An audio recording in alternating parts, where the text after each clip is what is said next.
Hello, Internet. I'm called Matt, and welcome back to Matt's Movie Nights, where I recommend movies and we talk about them.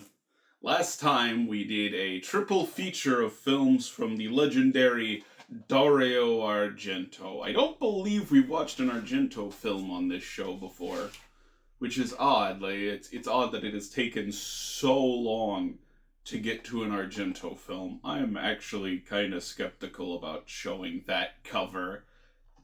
There's not nudity on it, but there's almost nudity on it. So you know what? We're just gonna buckle this up and keep the cover on it.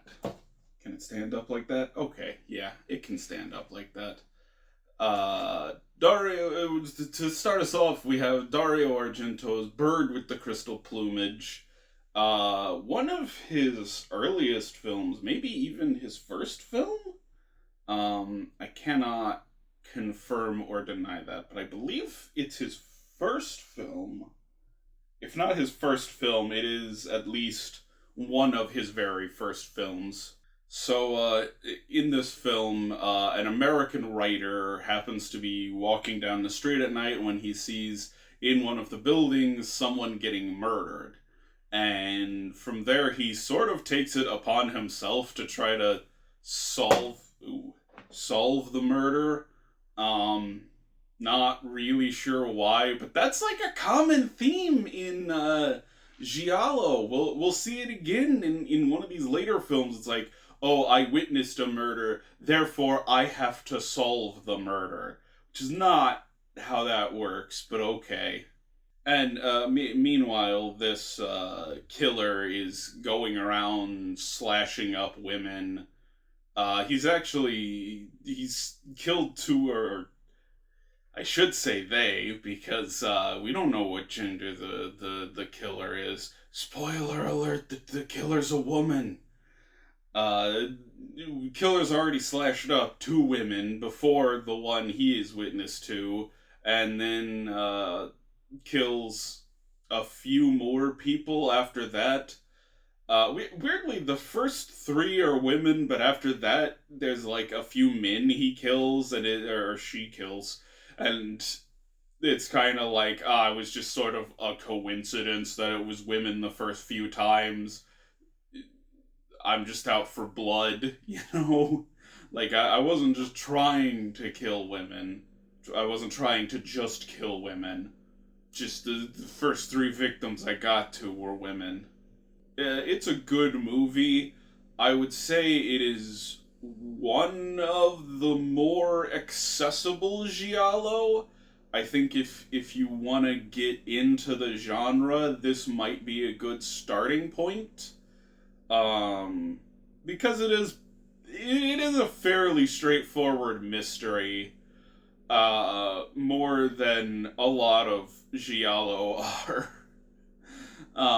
There's no like weird psychic powers that are just thrown in there abruptly. There's no like weird satanic cult running around, which there is in my personal favorite giallo, All the Colors of the Dark, but this one, it's pretty straightforward. Someone gets murdered, and they're solving her murder.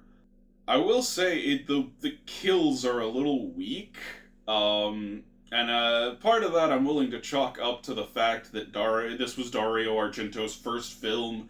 I don't think he had the budget to quite do the kills he wanted.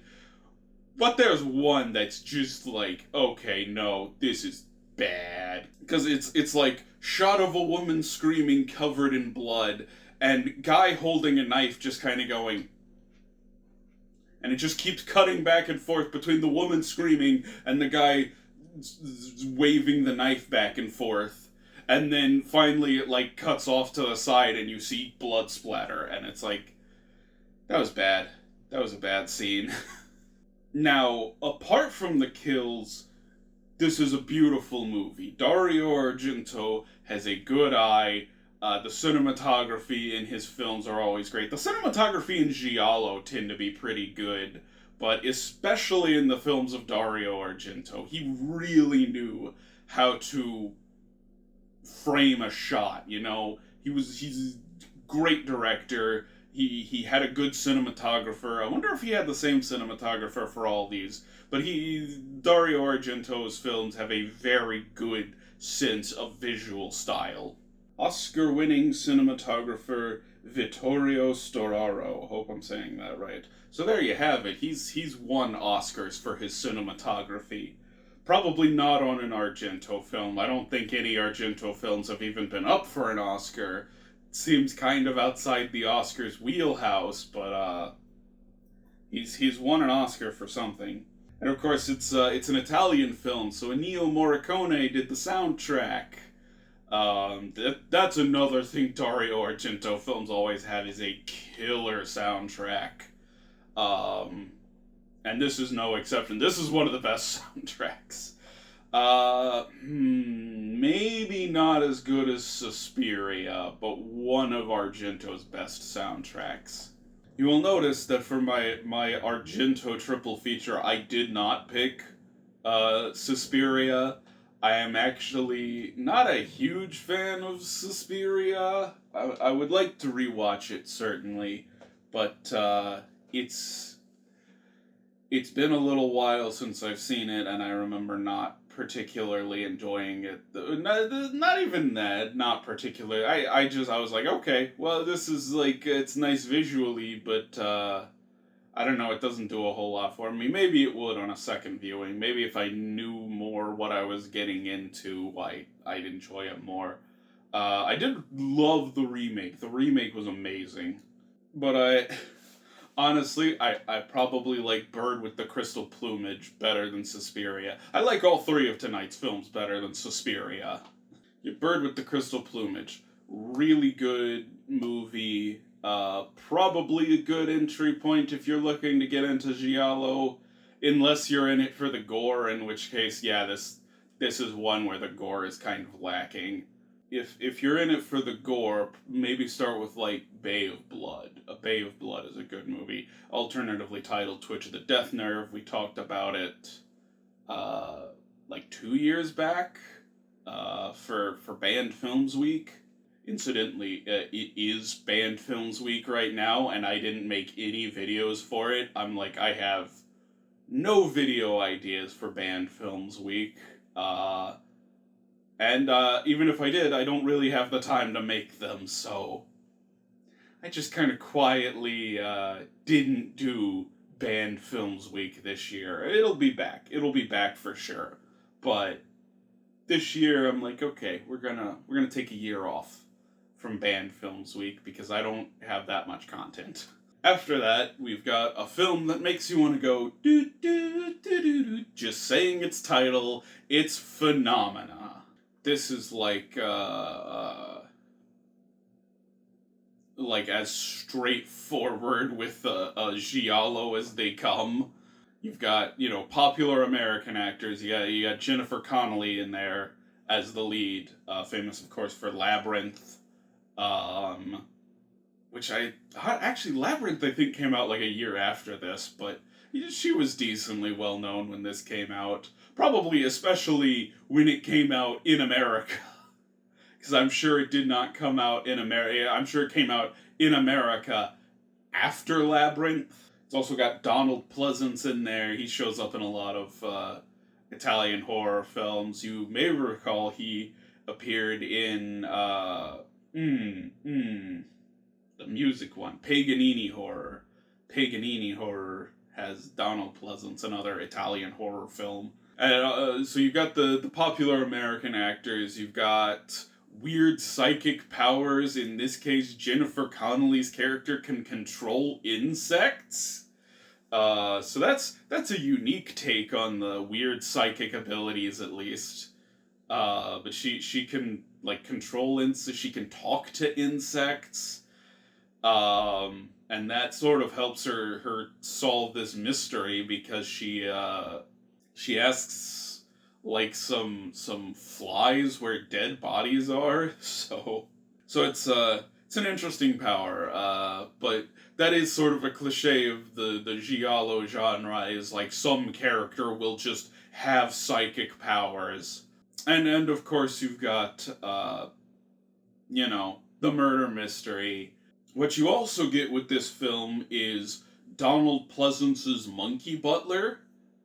He's a major character in the movie. He saves the day at the end of the movie. Jennifer Connolly is saved by Donald Pleasance's monkey butler. Because Donald Pleasance is this paraplegic scientist, and the monkey is there to like run around and get things for him. Jennifer Connelly is the daughter of a famous American movie star, and so she's just started at this new boarding school. I think in Germany, actually. I think this takes place in Germany, not Italy. Even though all of the actors are clearly Italian. Except the ones that are American or British. Donald Pleasance is British, not American, but so she's just started at this boarding school, and she like sleepwalks sometimes, and about this same time girls at the school start turning up dead, and so there are people who are definitely suspicious of Jennifer Connelly. They're like, oh, she's such a weird person. She always talks to bugs, and she sleepwalks. How do we know she's not killing people in her sleep? So then Jennifer Connelly, in sort of an attempt to exonerate herself, teams up with Donald Pleasance to, find out who is doing the murders, solve the mystery. This honestly would have been a very good metal ween pick, because there are several metal songs throughout the film. Like they play some Motorhead, they play some Iron Maiden. I want to say they played Black Sabbath. I think I'm wrong though. I don't think they do. Like my gut says there's a Sabbath song, but I think I'm wrong. Yeah, no, it says it's got Motorhead and Iron Maiden on the back of here, as well as Andy Sexgang, Bill Wyman, and Simon Boswell. And of course Goblin. Goblin did the main soundtrack. Hold on, my mother's calling. So, yeah, there's a couple metal songs in this movie, and it's honestly a little weird, because, like, spoilers, Donald Pleasance dies. And immediately after his death, like, it cuts to, like, the cop cars and the ambulances there, and someone is just blasting Motorhead. And you're like, who is blasting Motorhead at Donald Pleasance's death? But that's how I want to go. When I'm murdered, I want someone to pull up outside and just blast Motorhead. Just all the way up. This was 1985, the same year Argento was producing Demoni for, Mario Bava's son, Lumberto Bava. And that also has, like, a strong heavy metal soundtrack, so this 1985 was just Argento's heavy metal phase. He didn't direct Demons, but he kinda directed Demons. Like mostly Lamberto Bava directed Demons, but Dario Argento was also there and also did some directing. A lot of people try to push the whole film off on Argento, and that's not fair to Lamberto Bava, who, if I'm not mistaken, has gone on to make other things. I'm not sure if any of them were as good as Demons, but if memory serves, he made another good movie. It's not just Demons. I might be wrong, but I seem to recall Lamberto Bava directing another good movie. Demons, excellent. That will be a Metalween pick. I really liked Phenomena. You know, it hits the beats you kind of expect from a giallo, but it manages to stay interesting. It manages to, like, do different stuff to stand out in its own ways. And I really appreciate that. I don't know that I would rank it super highly, but it might still be top 10 giallo I've ever seen. Um, it's a really entertaining film, a really good example of the genre. I know there are some people who consider it kind of a cheesier entry, or even like a cheaper, more commercial entry into the series, because like at this point, Argento's got some money behind him. You know, this was 1975. It might have been even earlier than that. Fuck, hold on, 1970. So this was 1970. This is 1985. This is 15 years of work in the industry. And, you know, this is post all his big hits, like Bird with the Crystal Plumage, or Deep Red, or Suspiria, you know? And I think it's probably fair to call this a more commercial film from Dario Argento, but at the same time, it still works. Like, I don't think he has, like, gone soft. I don't think this is, like, a sanitized movie by any means. It's a perfectly competent, very well-made movie. I really enjoy it. I do highly recommend Phenomena. It is a very entertaining film. I might like it more than Bird with the Crystal Plumage, honestly. That's a tough call to make, but I think I do like it more than Bird with the Crystal Plumage. We do have a pretty good, like, cross-section of, boutique Blu-ray labels here. Clearly no one has the exclusive on Dario Argento, because Bird with the Crystal Plumage is Blue Underground, Phenomena is Synapse, and Deep Red is Arrow Video. Although I believe Arrow has a release of Bird with the Crystal Plumage. I'd like to get my hands on that, because this is not a great copy, if I'm being honest. It's from like 2005. It's a little out of date. I might like an Arrow release of this. The Synapse release of Phenomena, great release, by the way. It's got the 100. It's got a 116-minute cut and a 110-minute cut, and it's not really clear about what these different cuts are. It's not like, oh, theatrical cut versus director's cut. It's not you know, like a European version versus like Italian version versus the rest of Europe version. It's just the 116-minute cut and the 110-minute cut. It also has the 83-minute US cut, which was called Creepers, which sounds fucking horrible. Like, I cannot imagine cutting like 40 minutes out of this film. And the name Creepers, terrible name. Not that Phenomena is really an appropriate name either. There's a fucking fly in this, the Great Sarcophagus, or the Grand Sarcophagus, I forget. But it's like a species of fly that's, like, really important to the plot, and it's like, why didn't you name the movie that? The Great Sarcophagus! That'd be a great name for this movie, and it totally works. Finally, we watched Deep Red. This is my favorite Dario Argento movie.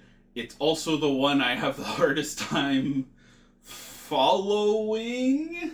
So, this starts with a psychic woman. Of course, obligatory random psychic powers. But in this case, the woman, the psychic woman is the one who's murdered. She's murdered right at the beginning of the film. And then, of course, the guy who sees her get killed goes, well, now I have to solve the murder. Which, again, not really how that works, but that's how it works in Giallo a lot of the time. It's like, oh, I saw someone get murdered. Now I am responsible for solving this murder. And throughout the film, it starts to seem like his alcoholic friend is the murderer, except that the night of the murder, he was like hanging out with his alcoholic friend before the murder happened, and he watched the alcoholic guy walk back into the bar, and then he saw the murder, and it's like, well, it couldn't be him. I saw him go into the bar right before the murder happened, but all of the evidence suggests that he's the murderer. And of course, the grand old plot twist, it was actually his mother who was the murderer, and he attacked other people to try to like cover up the fact that his mother was a murderer. So it's the classic mom was a killer movie. I didn't add this to my Mother's Day list. I made a list of movies to watch on Mother's Day, and I left out Deep Red. Deep Red definitely should have been on there. It's a little hard to follow. That's sort of an issue with a lot of Italian horror, I find, actually. There are even some who consider that a positive rather than a negative. I mean, you take a director like Lucio Fulci. Fulci really leans into it. He makes like weird ass dream movies. Argento, mostly I think it's like a communication thing. Like I'm like something is being lost in translation, and that's why I'm not following along as closely as maybe I should be. I still think the film works regardless of that. Because it's such a well-made film, you know?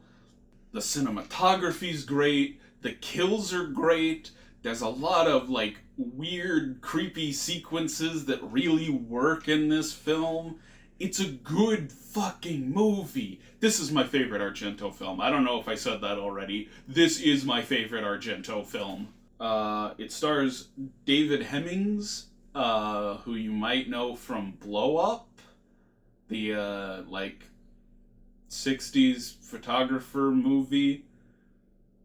That's an interesting movie. I would like to talk about that sometime. I don't know if this is the format to do that in, but, it's an interesting movie, especially since I watched the semi-remake, but not really a remake, Blow Out before it.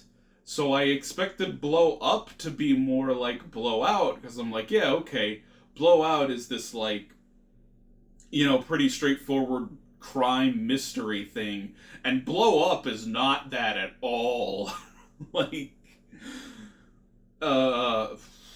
fucking, God damn it, he's one of my favorite directors. Brian De Palma. Brian De Palma, when he was making Blow Out, took, like, one single idea from Blow Up and distilled that into its own very straightforward crime movie, where Blow Up is this very psychedelic movie that's more about, like, I don't know, the 60s. It's just sort of about the 60s and how things were in the 60s.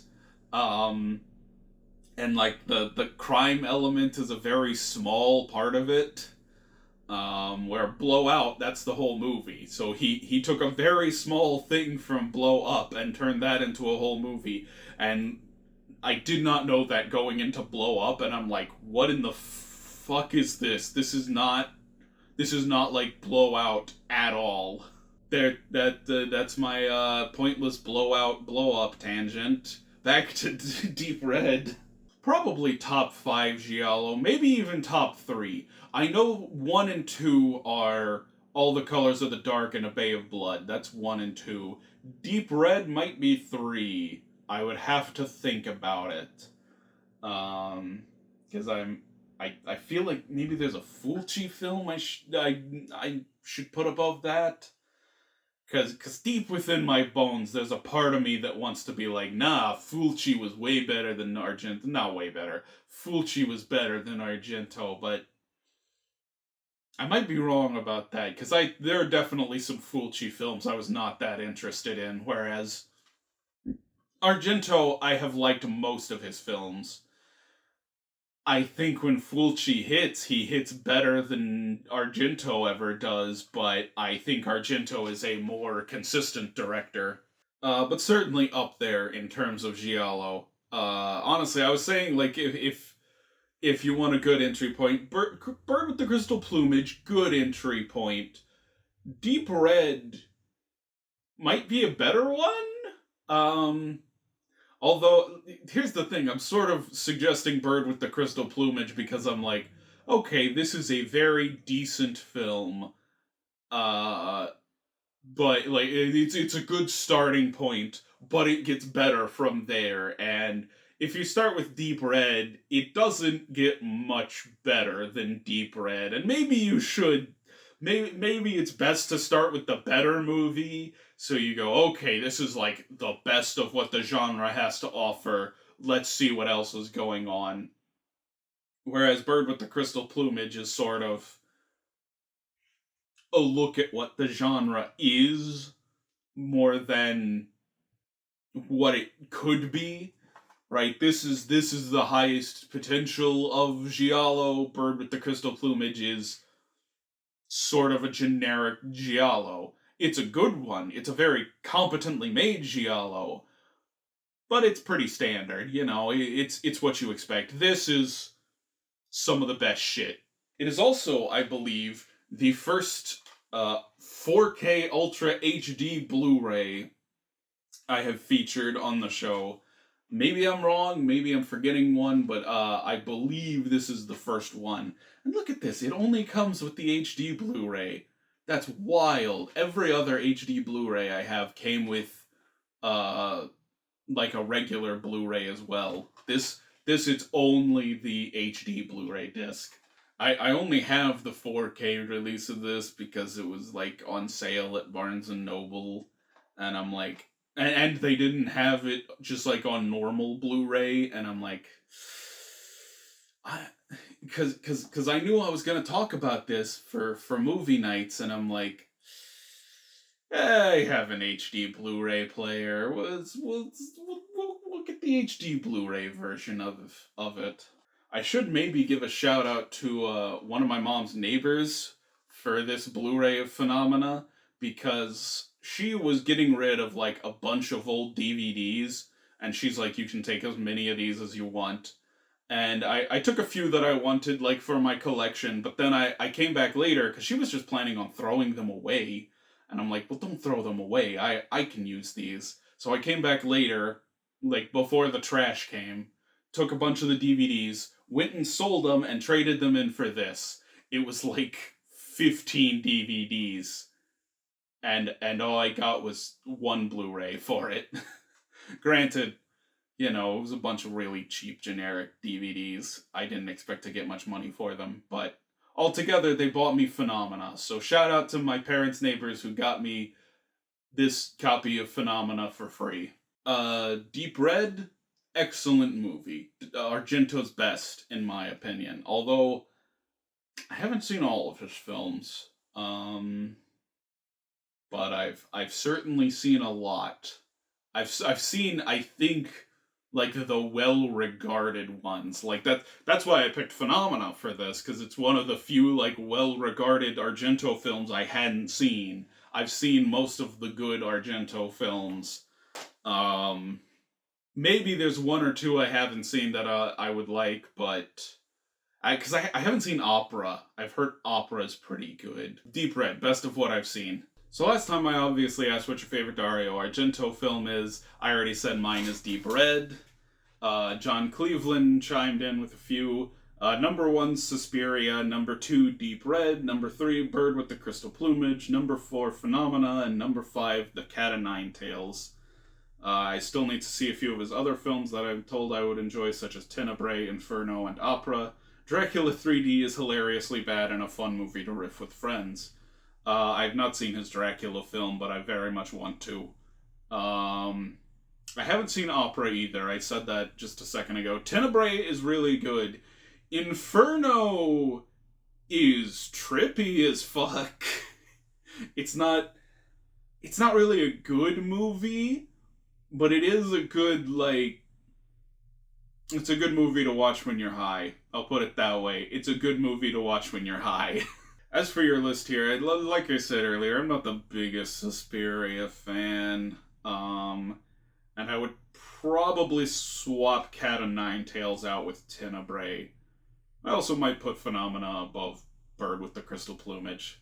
So Deep Red, Well, wait, I'm forgetting one. I am definitely forgetting a good Argento film. Maybe it is Tenebrae. Maybe Tenebrae is the one I'm thinking of. Deep Red, Phenomena, Tenebrae, Bird with the Crystal Plumage, and then Suspiria probably in fifth. Unless I'm forgetting one. What am I? Okay, time to look up all of Dario Argento's films. No, okay. I am not forgetting anything. I would say move Suspiria to last, bump up Phenomena, and replace Cat o' Nine Tails with Tenebrae. And also probably bump Tenebrae up. Tenebrae might be like my second or third favorite Argento film. Tonight my question is, what country do you think is currently doing martial arts movies the best? Like, forget the old school, like, Japanese and Chinese kung fu movies. I'm talking like the last 20 years, 22 years, since the turn of the millennium. What country has been making the best kung fu movies? Because tonight we're going with a Thailand triple feature, all from the same studio, the same producers, I think even the same writers. Starting with Born to Fight, an underrated film in my opinion. I always say my opinion on these when that's the point of the next video. Following that, we're gonna watch The Protector, and to end it off, we of course have Ong Bak, the Thai warrior. So that's our Thailand kung fu triple feature for next time. I am going to admit something to you guys. I am considering different avenues for this show, so in the very near future, you might be seeing a very different Matt's Movie Nights. I would like to continue doing it, there might be a format change up in the near future, and maybe there won't be, maybe it'll stay the same, but I'm gonna try some things out, okay? Until then, I'm Matt. Have a nice day.